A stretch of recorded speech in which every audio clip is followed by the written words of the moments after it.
Bapak Ibu, saudara sekalian, kita akan baca dan renungkan firman ini, tapi sebelumnya kita akan berdoa. Kita berdoa. Ya Bapa, bersama dengan seluruh anak-anak-Mu yang sudah siap untuk membaca dan merenungkan firman-Mu, karuniakan kami dengan kuasa Roh Kudus-Mu supaya kami boleh dibuat mengerti dan kebenaran firman ini mengubah hidup kami hari ini dan ke depan, memperkaya cara hidup kami di hadapan-Mu Tuhan. Di dalam nama-Mu kami berdoa dan mengucap syukur. Amin. Ya, bacaan kita terambil dari Injil Yohanes pasal yang keempat, ayat yang ke-11 sampai dengan ayat yang ke-26. Mari kita baca. Kata perempuan itu kepadanya, Tuhan, engkau tidak mempunyai timba dan sumur ini amat dalam. Dari manakah engkau memperoleh air hidup itu? Adakah engkau lebih besar daripada bapa kami Yakub yang memberikan sumur ini kepada kami dan yang telah minum sendiri dari dalamnya, ia serta anak-anaknya dan ternaknya? Jawab Yesus kepadanya, barang siapa minum air ini, ia akan haus lagi. Tetapi barang siapa minum air yang akan kuberikan kepadanya, ia tidak akan haus untuk selama-lamanya. Sebaliknya, air yang akan kuberikan kepadanya akan menjadi mata air di dalam dirinya, yang terus-menerus memancar sampai kepada hidup yang kekal. Kata perempuan itu kepadanya, Tuhan, berikan aku air itu supaya aku tidak haus dan tidak usah datang lagi ke sini untuk menimba air. Kata Yesus kepadanya, pergilah, panggillah suamimu dan datang ke sini. Kata perempuan itu, aku tidak mempunyai suami. Kata Yesus kepadanya, tepat katamu bahwa engkau tidak mempunyai suami, sebab engkau sudah mempunyai 5 suami, dan yang ada sekarang padamu bukanlah suamimu. Dalam hal ini engkau berkata benar. Kata perempuan itu kepadanya, Tuhan, nyata sekarang padaku bahwa engkau seorang nabi. Nenek moyang kami menyembah di atas gunung ini, tetapi kamu katakan bahwa Yerusalemlah tempat orang menyembah. Kata Yesus kepadanya, percayalah kepadaku, hai perempuan, saatnya akan tiba bahwa kamu akan menyembah Bapa bukan di gunung ini dan bukan juga di Yerusalem. Kamu menyembah apa yang tidak kamu kenal, kami menyembah apa yang kami kenal, sebab keselamatan datang dari bangsa Yahudi. Tetapi saatnya akan datang dan sudah tiba sekarang bahwa penyembah-penyembah benar akan menyembah Bapa dalam roh dan kebenaran, sebab Bapa menghendaki penyembah-penyembah demikian. Allah itu roh, dan barang siapa menyembah Dia harus menyembahnya dalam roh dan kebenaran. Jawab perempuan itu kepadanya, aku tahu bahwa Mesias akan datang yang disebut Kristus. Yang disebut juga Kristus, apabila ia datang, ia akan memberitakan segala sesuatu kepada kami. Kata Yesus kepadanya, akulah dia yang sedang berkata-kata dengan engkau. Ya, demikianlah pembacaan firman. Yang berbahagia adalah yang mendengarkan, terlebih yang menyatakan itu dalam kehidupan sehari-hari.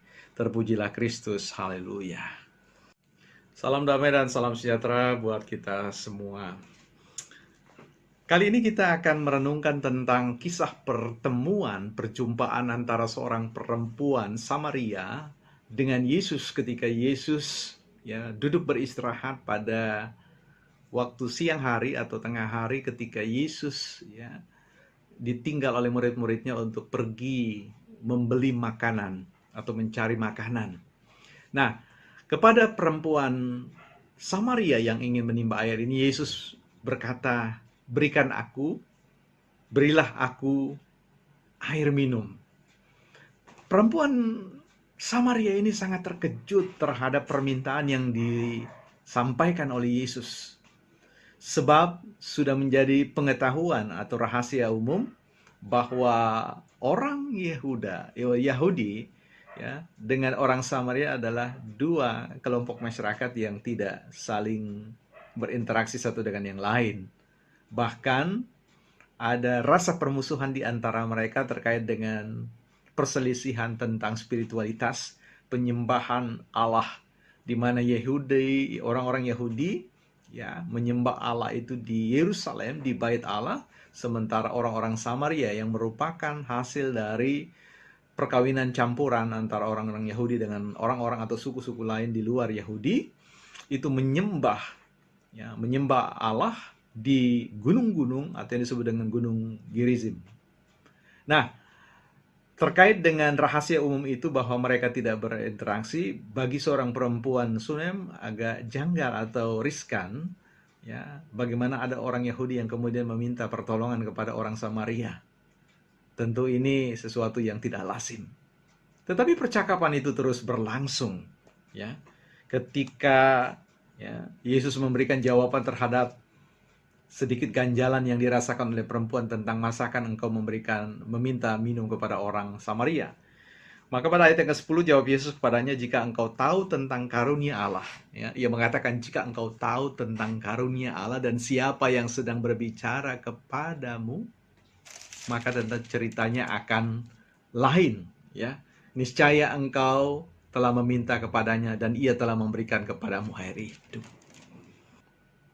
Perempuan itu bertanya, orang ini seolah-olah memandang dirinya jauh lebih besar daripada Yakub, sehingga ia bertanya, Tuhan atau Tuan, dalam pengertian Tuan, ya, apakah engkau itu jauh lebih besar daripada bapa kami, Yakub, yang telah memberikan sumur ini bagi kami?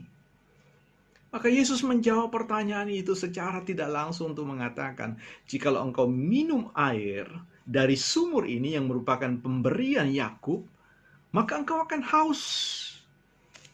Engkau akan kembali haus dan terus harus kembali ke sumur ini. Tetapi jikalau engkau makan, minum, ya, dari air yang akan kuberikan, maka selama-lamanya engkau tidak akan mengalami kehausan lagi. Ini adalah jawaban Yesus untuk mengatakan bahwa keberadaannya jauh lebih besar dari keberadaan Yakub, sebagaimana yang ditanyakan oleh perempuan itu. Yesus mengatakan, barang siapa minum air yang akan kuberikan kepadanya, ia tidak akan haus untuk selama-lamanya. Sebaliknya, air yang akan kuberikan kepadanya akan menjadi mata air di dalam dirinya, yang terus-menerus memancar sampai kepada kehidupan yang kekal. Atas pernyataan ini, perempuan itu memiliki ketertarikan, dan dia meminta kepada Yesus, berikan aku air itu. Maka Yesus kemudian mengatakan, oke, kalau begitu, panggillah suamimu. Kemudian perempuan itu mengatakan, ya, aku tidak mempunyai suami. Yesus mengatakan, ya, aku tahu engkau, ya, tidak mempunyai suami sebab engkau telah bersuami 5 orang dan yang ada padamu itu bukan suamimu. Ya. Kisah ini bergeser pada satu situasi. Apa yang mungkin atau barangkali dialami oleh perempuan ini. Yesus ingin menjelaskan menghubungkan tentang pernyataan tentang air hidup yang, ya, diminum, yang merupakan pemberian dari sumur Yakub, dan apa yang diberikan oleh Yesus sebagai sebuah karunia Allah. Suatu karunia Allah. Maka Yesus mengatakan, aku tahu bahwa engkau mengalami apa yang disebut dengan kedahagaan, kehausan dalam hidup ini. Sehingga engkau mengalami sebuah fase kehidupan yang berganti pasangan. Ya. Bahkan mengalami krisis-krisis kehidupan yang seolah-olah menegaskan bahwa kalau engkau menggantungkan hidupmu pada kebutuhan-kebutuhan yang sifatnya duniawi, engkau akan mengalami rasa sakit, engkau akan mengalami rasa kekeringan, engkau akan mengalami rasa haus yang luar biasa. Entah berapapun suami yang engkau akan nikahi, entah apapun yang engkau cari untuk melampiaskan kedahagaan itu, engkau akan selalu harus menimba lagi. Engkau harus minum dan minum. Sebuah pencaharian yang tidak pernah berakhir. Nah, Yesus mengatakan, aku tahu bahwa engkau, ya, tidak mempunyai suami saat ini, tetapi engkau telah memiliki 5 suami. Ya. Dalam hal ini engkau berkata benar. Hal itu memberikan rasa kesan takjub. Luar biasa orang ini, ia mengetahui tentang sesuatu pengalaman hidup sehari-harinya, sekalipun ia tidak menceritakan kepada orang itu. Kemudian perempuan itu mengatakan, nenek moyang kami, pada ayat 20, nenek moyang kami menyembah di atas gunung ini, tetapi kamu katakan bahwa Yerusalem adalah tempat orang menyembah. Ya. Kata Yesus kepadanya, percayalah kepadaku. Yesus ingin mulai menegaskan tentang belajarlah percaya kepadaku, bahwa pada saatnya, ya, pada saatnya akan tiba bahwa kamu akan menyembah Bapa, bukan di gunung ini dan bukan juga di Yerusalem. Yesus ingin mencoba menghubungkan, menyambungkan tentang persoalan ya, yang digumuli oleh orang Yahudi terkait dengan pusat penyembahan Bait Allah di Yerusalem dengan apa yang diyakini oleh orang-orang Samaria tentang Gunung Gerizim itu, bahwa merupakan pusat penyembahan. Yesus datang untuk mau mengatakan kepada perempuan ini, ia tidak membela tentang pusat penyembahan peribadahan di Yerusalem, di Bait Allah. Ia mau mengatakan bahwa inilah waktunya engkau tidak bertengkar lagi. Ini waktunya engkau tidak berselisih paham lagi tentang bagaimana cara penyembahan kepada Allah. Bahwa pada waktu ini, ya inilah waktunya bahwa engkau, ya, pada ayat 23, ya, tetapi saatnya akan datang dan sudah tiba sekarang bahwa penyembah-penyembah benar akan menyembah Bapa dalam roh dan kebenaran. Inilah yang diberikan kepada perempuan itu untuk ditegaskan bahwa engkau tidak perlu lagi menyembah Allah di Gunung Gerizim. Tapi engkau akan menyembah dengan sebuah pendekatan baru, ya, yaitu menyembah Allah dalam roh dan kebenaran. Sebab apa? Allah itu adalah roh, dan barang siapa yang menyembah Dia harus menyembah dalam praktek roh dan kebenaran. Jawab perempuan itu kepadanya, aku tahu bahwa Mesias akan datang yang disebut juga Kristus. Apabila ia datang, ia akan memberitakan segala sesuatu kepada kami. Yesus mengatakan, kata Yesus kepadanya, akulah Dia yang sedang berkata-kata dengan engkau. Ya, sekali lagi saya ingin mengatakan bagaimana Yesus menegaskan itu ketika perempuan itu mengatakan bahwa Kristus akan datang dan memberitakan tentang persoalan tersebut, tetapi Yesus mengatakan, I who speak to you, ya, aku yang berkata-kata kepadamu, akulah Dia. Nah, kisah ini luar biasa, Bapak Ibu Saudara. Ingin mengatakan bahwa dalam hidup ini kita mencari sesuatu untuk memenuhi kebutuhan hidup kita, untuk memuaskan rasa haus kita, rasa dahaga kita, rasa lapar kita. Kebutuhan sesuatu yang merupakan, ya, kebutuhan terdalam itu kita cari dengan cara kita, dengan cara apa yang kita yakini benar. Sehingga Yesus mengoreksi kehidupan itu melalui perempuan ini, yang dipantulkan kepada kita pada saat ini untuk mengatakan bahwa pencaharian terdalam, pencaharian paling utama dalam hidup kita adalah bagaimana menemukan sumber mata air hidup itu, menemukan Kristus itu bagi kita. Bagi Bapak Ibu Saudara dengan saya, kita telah menemukan Kristus itu.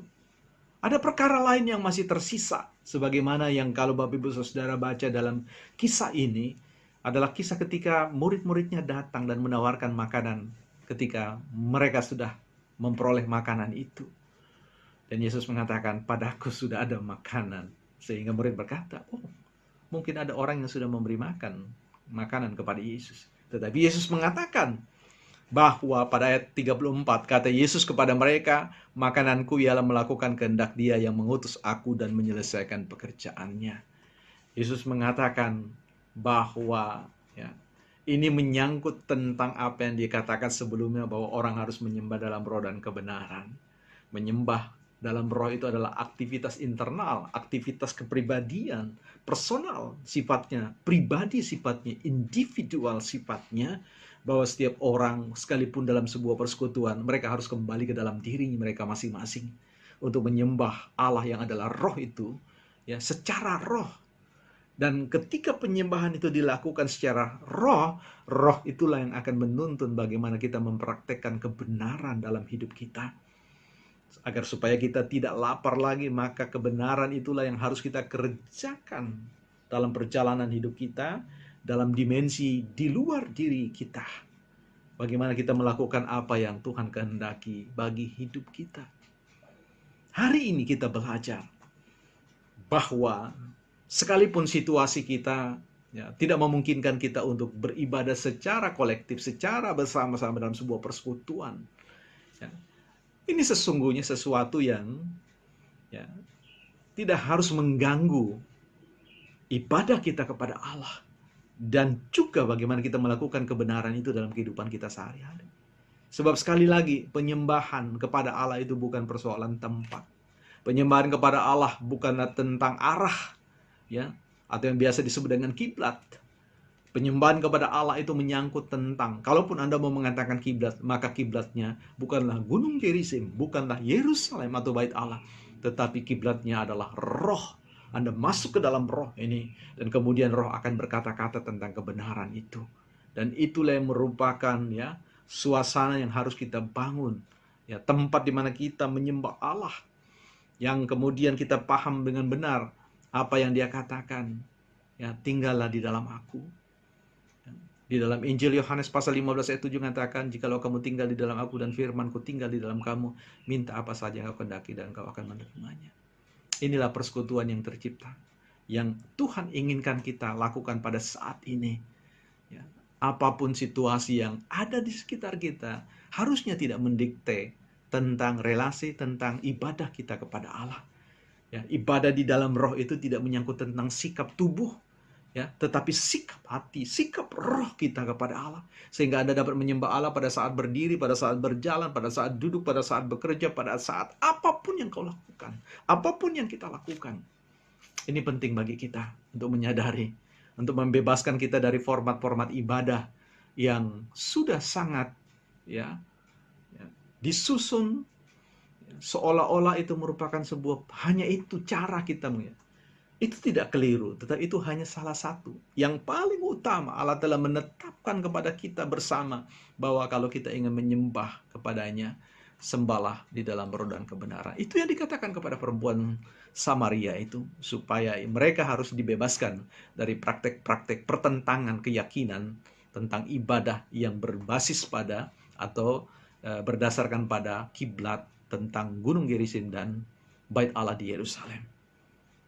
Kita diajar hari ini untuk datang kepadanya, dan kita telah datang kepadanya, dan kita mengalami sebuah persekutuan yang akan membuat, ya, mengalirkan, maka kita memperoleh aliran-aliran kehidupan sebagaimana yang tadi dikatakan di dalam Injil Yohanes 15 ayat 7. Bapak Ibu Saudara, mari kita akhiri ibadah ini dengan sebuah keyakinan. Kristus, ya, Roh Kudus Allah ada dalam sebuah ikatan pertalian, ya, relasi yang intim dalam kehidupan kita. Roh Allah itu telah dikaruniakan kepada kita, dan bagaimana seharusnya kita hidup berdasarkan dengan kekuatan aliran kehidupan yang dikaruniakan kepada kita melalui roh itu. Tetap jalani kehidupan ini dengan keyakinan bahwa makanan dan minuman yang sungguh-sungguh kita butuhkan dalam hidup ini dikaruniakan kepada kita oleh Dia yang sedang bercakap-cakap, bukan hanya dengan perempuan Samaria itu, tetapi yang juga bercakap-cakap dengan Bapak, Ibu, dan saya saat ini melalui kebenaran firman ini. Tuhan Yesus memberkati. Amin.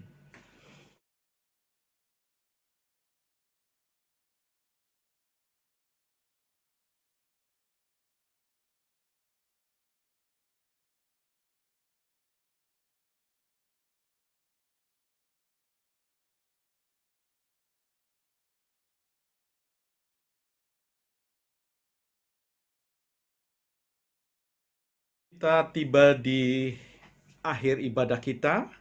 Mari kita bersyukur dengan segala sesuatu yang sudah dikaruniakan Tuhan pada jam ibadah ini, dan bersama-sama kita datang kepada Tuhan untuk menerima berkat darinya. Mari tundukkan hati dan kepala kita, dan dengan iman yang dikaruniakan kepada kita semua, kita terima berkat Tuhan. Tuhan memberkati engkau dan melindungi engkau. Tuhan menyinari engkau dengan wajah-Nya dan memberi engkau kasih karunia. Tuhan menghadapkan wajah-Nya kepadamu dan memberi engkau damai sejahtera.